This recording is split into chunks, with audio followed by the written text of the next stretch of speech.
크리스마스가 다가오면 들려오던 캐럴이 언제부턴가 자취를 감췄습니다. 바로 저작권 문제 때문인데 캐럴을 둘러싼 저작권의 적용 범위를 살펴봤습니다. 다사다난했던 2018년 한 해 기독교계 이슈를 돌아봅니다. 서울시 교육청이 시행 중인 숙제 없는 학교 제도를 놓고 학부모들의 찬반 논란이 이어지고 있습니다. 어떤 내용인지 알아봤습니다. 지역의 독거 어르신들에게 토스트를 나누며 복음을 전하는 한별교회 사역 현장에 다녀왔습니다. 지역 복음화를 위해 작은 두 교회가 통합을 단행했습니다. 조건 없이 이루어진 아름다운 교회 통합 사례를 소개합니다. 여러분 안녕하십니까? 구TV 위클리 뉴스입니다. 한 주간의 뉴스를 종합해드립니다. 연말이면 들려오던 크리스마스 캐럴이 언제부턴가 길가에서 자취를 감췄습니다. 저작권료가 두려운 상인들이 마음껏 음악을 틀지 못하기 때문인데요. 크리스마스 캐럴, 저작권 적용 범위는 어디까지일까요? 자세한 내용 한혜인 기자가 전해드립니다. 지난 8월 저작권법 시행령이 개정되면서 매장의 음악 사용 제한 범위가 더욱 강화됐습니다. 기존 시행령에서 유흥주점, 대형마트, 백화점 등이 공연 저작권료 징수 대상이었다면 이제는 커피 전문점, 체력 단련장, 복합 쇼핑몰까지 범위가 확대됐습니다. 이에 상인들은 저작권료를 우려하며 마음껏 캐럴을 틀지 못하고 있습니다. 캐럴 없는 크리스마스란 시민들의 볼멘 소리가 나오는 이유입니다. 이와 관련 전문가들은 캐럴 역시 저작권법 적용 대상이지만 저작권 적용 범위와 준수 방법을 알면 마음 편히 캐럴을 틀 수 있다고 말했습니다. 저작권은 한국에서 창작자의 사후 70년까지 보호하고 있습니다. 저작권이 만료된 곡도 있습니다. 가장 대표적으로 고요한 밤, 거룩한 밤 같은 곡은 저작권이 만료된 캐롤입니다. 그렇기 때문에 이용자들께서 마음껏 사용하실 수 있습니다. 원 저작자를 찾을 수 없는 캐럴도 저작권료 징수 제외 대상입니다. 또 50제곱미터 미만, 약 15평 미만의 영업장은 공연 사용료가 무료입니다. 때문에 저작권료 걱정 없이 캐럴을 틀어도 됩니다. 이 이상의 사업장에서는 음료 및 주점업 기준 면적별로 월 2,000원에서 10,000원까지 차등으로 공연 사용료가 부과됩니다. 전통시장이나 화장품 로드샵, 병원 등은 면적과 관계없이 공연 저작권료 징수 대상에서 제외됩니다. 교회에서도 자유롭게 캐럴을 틀 수 있습니다. 다만 교회에서 운영하는 카페는 공연 사용료 부과 대상이 될 수 있어 주의가 필요합니다. 구TV 뉴스 한혜인입니다. 다사다난했던 2018년이 이제 한 달도 채 남지 않았습니다. 교회 연합과 선교, 섬김을 실천하며 사회적 신뢰를 회복하겠다던 한국교회도 이제 마무리를 준비하고 있는데요. 예년과 마찬가지로 올해도 교회에서 들려온 소식 대부분은 실망과 아픔을 주는 내용이었습니다. 올 한 해 교계의 다양한 모습들을 홍희연 앵커가 정리했습니다. 올해도 명성교회 부자 세습은 기독교계를 떠들썩하게 했습니다. 통합총회 재판국은 지난 8월 김하나 목사의 청빙이 유효하다는 판결을 내렸고 한 달 뒤 열린 제103회기 통합정기총회는 이 판결을 뒤집어 다시 재판하라고 결의했습니다. 결국 통합총회 재판국은 재심을 결정하고 명성교회 부자 세습건을 다시 심리하고 있습니다. 하지만 법리적 해석과 함께 명성교회 영향력이나 주변 상황을 고려하겠다는 재판국장의 발언은 또 다른 논란을 불러일으키고 있습니다. 올해는 굵직한 이단 사이비 단체가 세상에 알려지기도 했습니다. 타작마당이란 이름으로 신도들을 무차별 학대한 은혜로교회 신옥주 씨가 구속됐고 만민중앙교회 이재록 씨는 징역 15년형을 선고받은 일도 있었습니다. 이른바 그루밍 성폭력 의혹 사태로 한국교회를 부끄럽게 한 사건도 있었습니다. 인천의 한 부목사가 과거 교회 미성년 성도 수십여 명에게 성폭력을 가했다는 주장이 제기된 겁니다. 해당 교회는 노회와 총회를 탈퇴해 사실상 한국교회 차원의 치리는 불가능한 상황. 피해자들은 최근 경찰에 고소장을 제출하기도 했습니다. 보수 연합기관의 통합은 올해도 이루어지지 못했습니다. 더위가 한창이던 8월 두 기관은 기자회견을 통해 연내 통합을 이루겠다며 구체적인 통합 시기까지 언급했지만 결국 의견 차이를 극복하지 못한 겁니다. 반면 교단 통합의 긍정적인 모습도 있었습니다.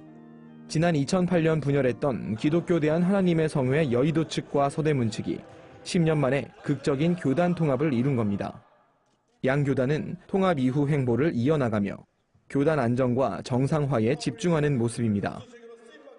부정적 소식 이면에는 한국교회의 선한 사례들도 여럿 있습니다. 4.27 남북 정상회담 이후 교계는 통일 이후를 준비하자는 취지로 인도적 차원의 지원을 계획하고 있습니다. 여의도 순복음교회의 조용기 심장 전문병원 재건립 추진 소식은 의료 사각지대의 북한 주민들을 더 나은 세상으로 인도할 거란 기대를 품게 했습니다. 이 밖에도 한국교회는 지진 피해를 입은 인도네시아 팔루 지역에 즉시 봉사단을 파견해 구호품을 전달하는 등 국내를 넘어 해외에도 섬김의 손길을 내밀었습니다. 좋은 소식보다는 낯뜨거운 소식이 많았던 올 한 해, 한국교회는 좀 더 깨끗하고 밝은 새해를 맞이할 준비가 필요해 보입니다. 구티비 뉴스 홍우연입니다. 숙제 없는 학교에 대해 들어보셨습니까? 서울시가 불필요한 숙제를 없애기 위해 서울시 초등학교 1, 2학년을 대상으로 시행 중인 제도인데요. 이 제도를 놓고 학부모들의 의견이 엇갈리고 있습니다. 관련 내용을 여선아 기자가 취재했습니다.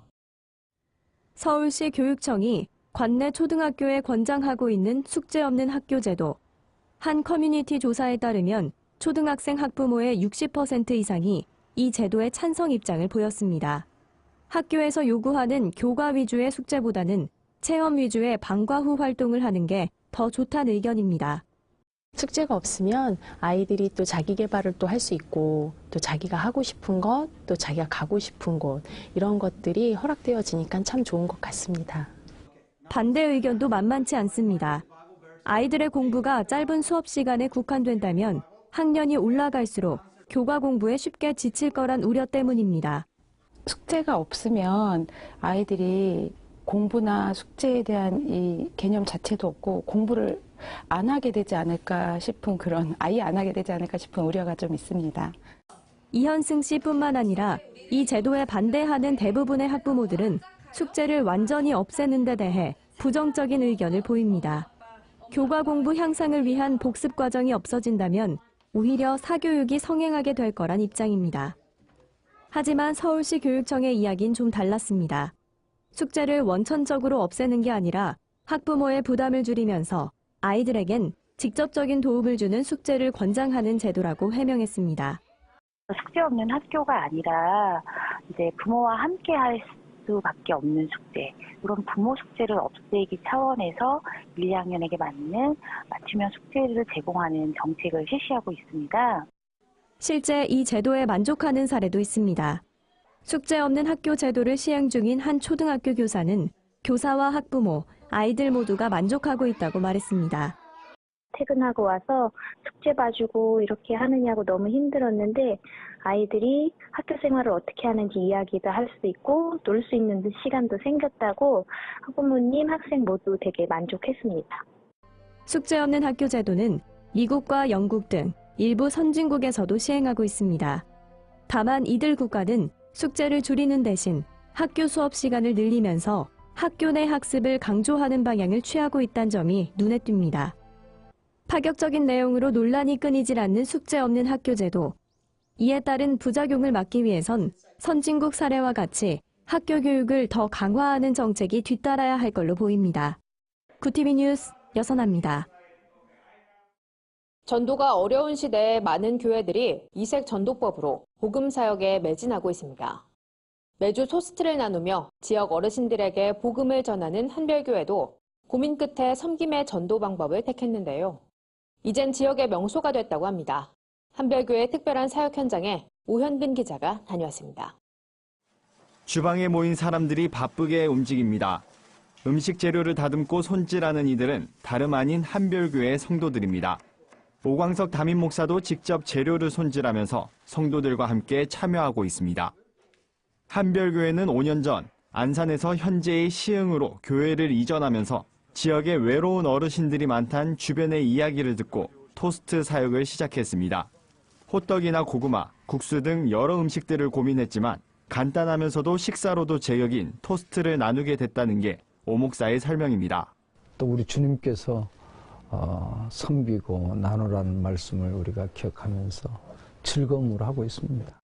교회는 전도를 목적으로 토스트 사역을 시작했지만 전도지를 내밀고 교회를 알리다 보니 오히려 사람들이 잘 다가오지 않아 나눔에만 집중하기 시작했습니다. 매주 정해진 장소에서 토스트를 직접 굽고 따뜻한 차를 함께 나누다 보니 이제는 지역의 어르신과 주민, 버스 운전기사도 반드시 들르는 단골이 됐습니다. 처음엔 준비한 250개의 토스트를 모두 소진하는데 대여섯 시간이 걸리던 것이 이제는 많은 사람들에게 입소문이 나면서 2-3시간이면 모두 동의납니다. 그러면서도 교회 이야기는 일절 꺼내지 않습니다. 우리가 전도지를 일부러 먼저 나눠드리지 않고 이렇게 토스트만 나눠드리니까 그분들이 어디서 왔느냐 오히려 묻는 사람들이 있어서 우리가 교회 얘기해드리고 그러면 찾아오신 분도 계시고. 날씨에 상관없이 5년을 한결같이 사역해오면서 성도들이 느끼는 감정에도 많은 변화가 있었습니다. 그리고 이 농곡 지역에 있는 어르신들이 또 와서 이렇게 드시는 모습을 보면 마음도 뿌듯하고 하나님의 사랑을 같이 나눌 수 있어서 너무 참 좋은 것 같아요. 토스트 전도는 이제 다른 교회에서도 배워가는 특별한 전도 상품이 됐습니다. 나누면서 자연스럽게 복음까지 전할 수 있어 보람된다는 오 목사. 본인이 은퇴할 때까지 그리고 후임 목회자가 사역을 이을 수 있도록 끝까지 담당하겠다는 다짐은 한국교회 사역의 본보기가 되고 있습니다. 구티비 뉴스 오현근입니다. 작은 규모의 두 교회가 조건 없는 통합을 이뤘습니다. 통합 이후 지역 복음화를 위한 일에 헌신하겠다는 계획을 밝혔는데요. 부천 수정교회와 주향안교회의 교회 통합 사례를 취재했습니다. 여선아 기자가 보도합니다. 평소 주일과는 달리 좁은 교회 주차장에 차량들이 빼곡히 주차돼 있습니다. 이곳 수정교회의 새로운 담임 목사와 원로 목사가 추대돼 감사 예배를 드리기 위해 성도들이 모인 겁니다. 수정교회는 인근의 주향안교회와 통합하고 주향안교회 김태규 목사를 담임 목사로 수정교회 이승훈 목사를 원로 목사로 추대했습니다. 두 교회는 공동의회를 거쳐 교회 명칭을 수정교회로 최종 확정했습니다. 두 교회가 합쳐서 큰 교회가 되기보다는 큰 일을 하는 교회가 되기를 그렇게 기도했습니다. 주향안교회와 수정교회의 통합은 이승준 원로 목사의 결단으로 이루어졌습니다.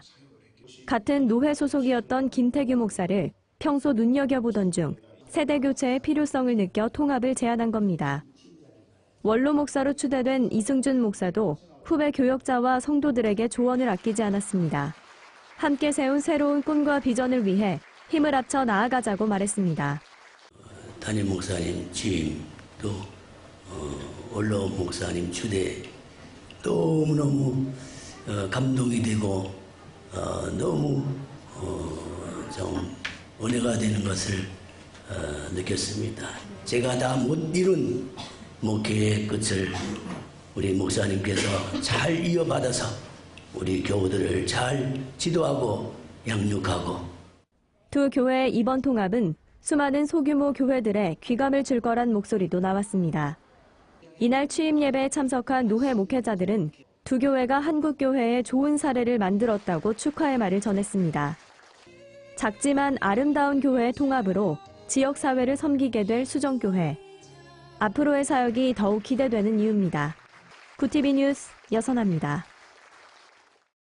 구티비가 발행하는 종합주간지 위클리 굿뉴스의 주요 소식을 김민정 기자가 소개해드립니다.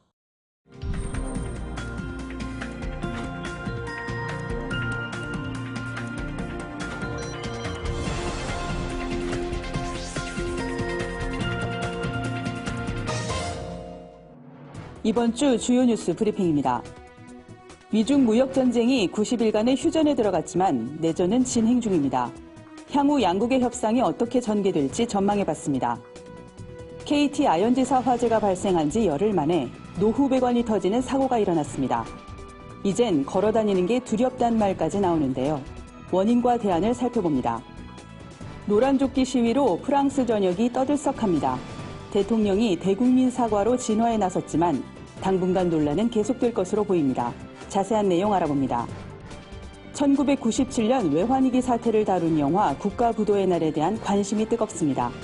관객들의 공감을 불러일으킨 비결은 무엇인지 짚어봤습니다. 제2의 신냉전으로 불리는 미중 무역전쟁이 90일간의 휴전에 들어갔습니다. 하지만 실상은 휴전이 아닌 내전이란 관측이 지배적입니다. 물밑 교섭을 통한 양국의 치열한 공방은 계속될 것이기 때문입니다. 그런 의미에서 미국이 중국 통신장비업체 화웨이의 CFO인 멍완조우 부회장을 캐나다에 요청해 체포하도록 한 것은 중국의 기술 굴기에 제동을 걸겠다는 의도로 풀이됩니다. 이에 중국 정부도 미국 제품 불매 운동을 전개하며 반격에 나서기도 했는데요. 양국이 과연 90일 안에 주요 현안들에 대한 돌파구를 찾을 수 있을지 관심이 쏠립니다. 또다시 사고가 터졌습니다. KT 아현지사 화재가 발생한 지 열흘 만입니다. 경기도 고양시 백석동에서 발생한 노후 배관 사고로 지하 공간에 대한 국민들의 불안이 가중되고 있습니다. 경찰에 따르면 파손된 곳의 용접 작업은 배관을 깔았던 1991년 이루어진 이후 별다른 조치가 없었습니다. 위험한 건 열수송관뿐만이 아닙니다. 상하수도의 경우도 노후화 율이 10년 새 3배 이상 증가한 것으로 드러났습니다.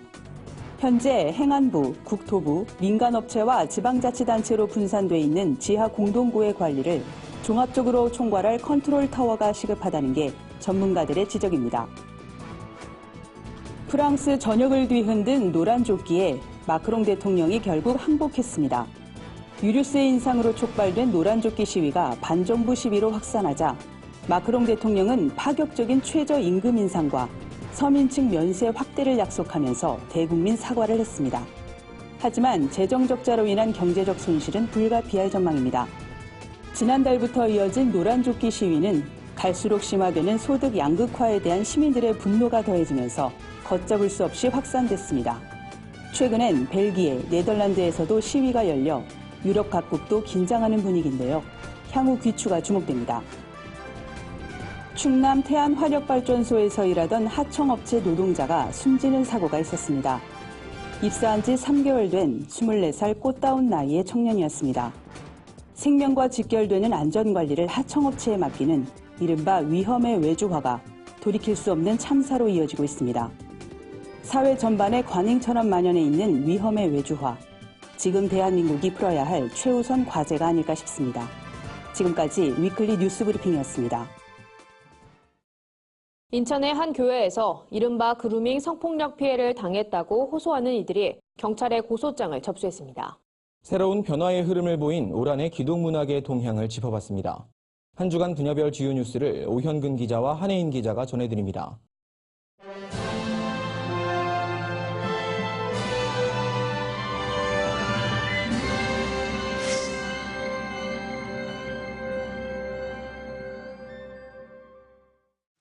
미성년자 시절 인천 모교회 청년부 담당 부목사로부터 장기간 그루밍 성폭력을 당했다고 주장하는 이들이 해당 목사를 경찰에 고소했습니다.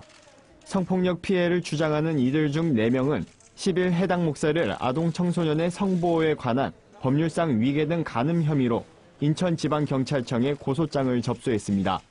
이날 고소장을 제출한 한국여성변호사회 차미경 변호사와 안서연 변호사는 종교적 지위를 이용한 이번 사건이 도덕적 윤리적인 문제로만 끝나선 안 된다고 생각해 수사기관의 판단을 받기 위해 고소했다고 설명했습니다. 경찰은 현재까지 내사 형태로 진행하던 것을 정식 수사로 전환해 조만간 해당 목사를 불러 사실관계를 확인할 방침입니다.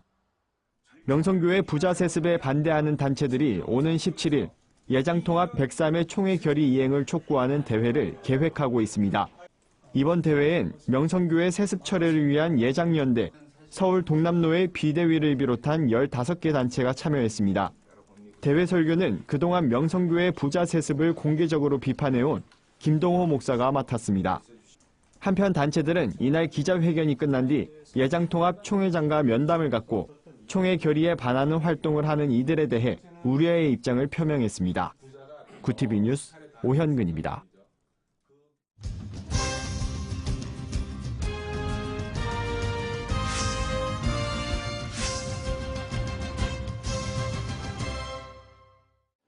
올 한 해 기독문화계의 동향을 점검해봤습니다. 먼저 도서와 음반 분야에선 수년째 이어진 불황 속에서도 새로운 변화의 흐름이 있었습니다. 도서 출판 분야에선 소형 출판사들의 기획 도서가 베스트셀러에 진입한 것이 주목할 만한 성과입니다. 기획력이 좋은 신간도서와 함께 팀 켈러 시리즈와 같은 재출간된 도서들이 불황 시장에서도 독자들의 필요를 채워줬다는 평가입니다. 이와 함께 두드러진 부분은 신학 관련 서적의 수요가 증가했다는 점입니다. 과거 신학 서적이 목회자들의 영역이었던 것을 비춰볼 때 이젠 독자층이 변화하고 있다는 것을 엿볼 수 있습니다. 한국기독교출판협회 최승진 사무국장은 다양한 기획도서가 출간됐지만 다음 세대와 새신자를 대상으로 한 책이 거의 없었던 것은 아쉬운 점이라고 평가했습니다. 국내 음반 시장에선 올해 3,800여 장의 앨범이 발매됐는데 그중 85%는 5곡 미만이 수록된 싱글 앨범으로 전체적인 음악 시장이 싱글 앨범 중심으로 변화하고 있는 추세입니다. 따라서 대규모 편성, 실제 악기 중심의 제작 방식이 소규모 편성, 악기의 단순화, 홈 레코딩 방식으로 변화했습니다. 또 미디어스코프 송재호 팀장은 예배 음악이 강세였던 시장의 분위기가 달라지고 있다는 것이 눈에 띈다고 평가했습니다. 행복을 그리는 화가라 불리는 에바 알머슨이 한국에서 전시회를 열었습니다. 집이란 주제로 열린 이번 전시는 8개의 반으로 구성됐습니다. 전시엔 작가만의 유쾌하고 사랑스러운 화풍이 돋보이는 유화와 판화, 대형 오브제 등 150여 점의 작품이 전시됐습니다. 특별히 작가는 제주 해녀에 대한 남다른 관심을 작품으로 표현했습니다. 작가는 해녀를 주제로 영화 물숨을 제작한 고희영 감독과 동화책 엄마는 해녀입니다를 제작했는데 동화책의 사파를 이번 전시에서 공개했습니다. 에바 알머스는 살면서 누구나 힘들고 아픈 순간들을 경험하지만 희망이 담긴 작품을 통해 따뜻한 위로를 전하고 싶다고 말했습니다. 전시는 내년 3월 31일까지 예술의 전당 한가람 미술관에서 진행됩니다. 구티비 뉴스 한혜인입니다. 구티비 글로벌 선교방송단 교회 기자들이 취재한 전국교회 소식 전해드립니다. 경남 시민단체연합 등 지역 50여 단체들이 경남 학생인권조례 제정 공청회장에서 벌어진 소동에 대해 성명을 발표했습니다. 이들은 성명에서 공청회 당시 진행요원이 학부모를 폭행한 사건의 진상을 규명하라고 촉구했고 공청회의 불공정한 절차에 대한 책임을 추궁했습니다. 단체들은 이날 창원검찰청에 고소장을 접수했습니다. 광주 기독교 교단협의회가 2018 성탄트리 점화식을 열고 5.18 민주광장 트리에 불을 밝혔습니다. 이날 행사에는 교계 인사들과 함께 이용섭 광주시장, 천정배 국회의원 등 정계 인사들도 참여했습니다. 광교협 문희성 대표회장은 불을 밝힌 성탄트리가 예수 그리스도의 평화를 전하길 기대한다고 말했습니다. 광주 송정제일교회가 지역 소외이웃을 위한 이웃돕기 행사를 개최했습니다. 이번 행사에선 겨울 외투와 양말 등 생필품이 전달됐습니다. 사회복지부를 섬기는 유기식 장로는 앞으로도 더 많은 이웃과 사랑을 나누도록 노력하겠다고 전했습니다. 예장통합 광주동로회 교회학교 아동부 연합회가 신임 회장으로 수정교회 박래연 장로를 선임했습니다. 박 신임 회장은 다음 세대를 위해 헌신하는 연합회가 되길 바란다며 우리에게 맡겨진 과제들을 성실히 수행하도록 노력하자고 말했습니다. 광명시민 오케스트라의 제15회 정기 연주회가 열렸습니다. 이날 연주회에선 오케스트라와 남성 사중주 등 클래식 음악과 영화음악, 팝송, 캐럴 등 대중음악이 아름다운 하모니를 이뤘습니다. 문태원 단장은 이번 음악회로 광명 시민들이 행복을 되찾길 바란다고 밝혔습니다. 광은교회의 2018 송년 찬양축제가 열렸습니다. 전국 지성전에서 11개 팀이 참여했으며 기쁘다 구주 오셨네, 내 영혼이 은총 입어 등 다양한 찬양이 소개됐습니다. 양중환 음악사역팀장은 송년 찬양제를 통해 하나님께 영광을 돌리게 돼 감사하다고 소감을 전했습니다. 한 주간 해외 주요 뉴스를 정리해드립니다. 중국 경찰이 당국의 승인을 받지 않은 지하교회를 급습해 목사와 성도 등 100여 명을 체포한 것으로 알려졌습니다. 중국 스촨성 청주시 경찰은 중국에서 가장 유명한 지하교회를 급습했고 성도들의 집과 길거리에서도 기독교인들을 체포했습니다. 일부 성도들은 경찰에게 더 이상 교회를 다니지 않겠다는 서명을 요구받기도 했습니다. 파키스탄 정부가 기독교 구호단체인 월드비전을 비롯해 16개 NGO 단체들을 추방한 것으로 알려졌습니다. 파키스탄 정부는 단체 추방 원인으로 단체들이 잘못된 정보를 퍼뜨렸기 때문이라고 설명했습니다. 지난 2005년부터 파키스탄에서 사역을 진행해온 월드비전은 우리의 활동 중단이 그동안 일해왔던 취약한 공동체에 영향을 미칠까 우려된다며 하지만 정부의 결정을 존중한다고 전했습니다. 미국 시사주간지 타임이 이스탄불 주재 사우디아라비아 총영사관에서 살해된 언론인 자말 카쇼크지를 포함해 진실을 수호하다 탄압받은 언론인들을 2018 올해의 인물로 선정했습니다. 타임지 편집국장은 이들을 선정한 것은 오늘날 저널리즘이 갖는 가치를 위해서라고 설명했습니다. 한편 올해의 인물 최종 후보 5위 안엔 문재인 대통령과 방탄소년단도 이름을 올렸지만 선정되지 못했습니다. 뉴질랜드 정부가 오는 2025년까지 뉴질랜드를 금연국가로 만들겠다는 목표를 제시한 가운데 가정집 흡연 문제를 놓고 논란이 일고 있습니다. 집권당인 노동당이 집안에서 담배를 피우지 못하도록 하는 새로운 금연 정책을 추진할 움직임을 보이자 일부 정당이 사생활 침해라며 반박한 겁니다. 한편 뉴질랜드는 흡연율을 5% 미만으로 끌어내리기 위해 매년 담배세를 10%씩 인상하는 등 강력한 금연 정책을 펴고 있습니다. 이상으로 뉴스를 마칩니다. 고TV 위클리 뉴스는 인터넷 신문 데일리 굿뉴스를 통해서도 보실 수 있습니다. 시청해주신 여러분 고맙습니다.